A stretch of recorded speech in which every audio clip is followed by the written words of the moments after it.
Hi, Eva. Your friends are all down there.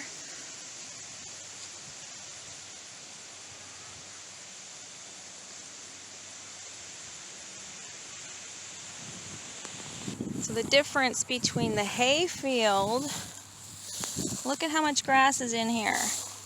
Granted that yes, it is brown and dying because we are heading into winter. There's still a lot that can be eaten out here.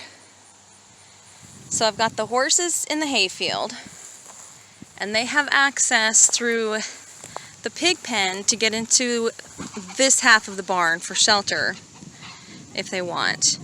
And their water is also at the barn.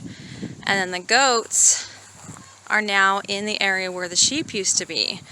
And I've given them access to the 2 far paddocks, and Maggie of course is there, and the run, and then they have shelter in the front half of the barn. And of course their water is over there as well. So hopefully everyone will be happy for at least a little while. There's a lot of grass that can be eaten out there, and I'm trying to hold off on feeding hay as long as possible. Because let me show you what their pasture currently looks like. This is where I just moved them from, and it is bare.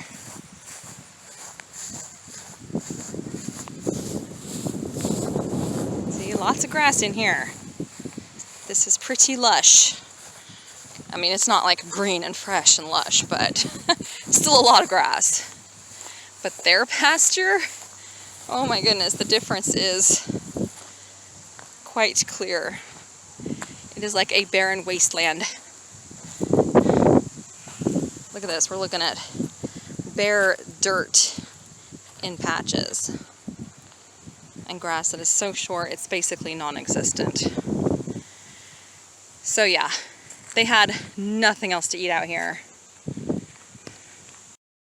Okay, I'm just going to jump on here real quick and give you an update. My camera is full and I cannot take any more footage with my camera, so I figured a webcam on the desktop might be the only option, at least to finish out this video.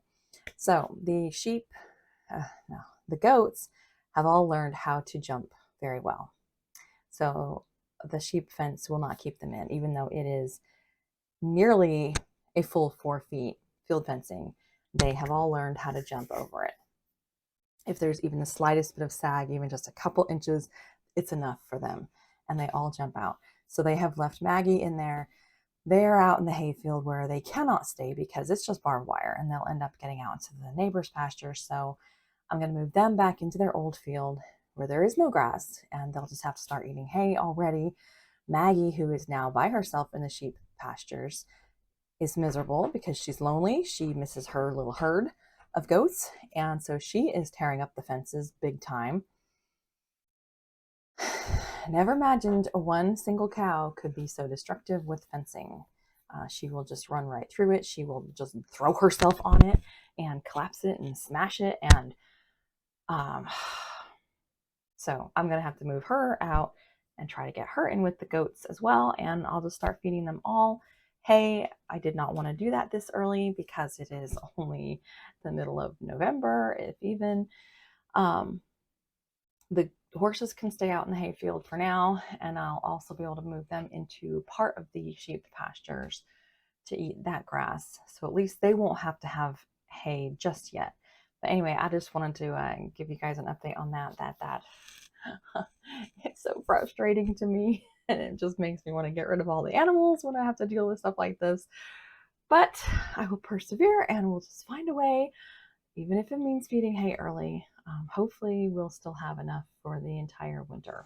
We'll see. I made just a few more jars of salsa this week. They're a little on the thin side though, but I heard that's actually quite common with homemade salsa, and that I can thicken it with cornstarch prior to eating it if I want to. But anyway, so yeah, as the tomatoes start to ripen, see there's a few that are starting to ripen in there. Hi guys. and a few that are ripe in here. So as they start to ripen, I'm just making small batches of salsa. Here's a few that are ripe here, or getting to it. These Cherokee purples are so unusual looking. Everyone's like, ew, what's wrong with those tomatoes? See, here's one that's actually ripe. Definitely has a different hue to it, but still very good.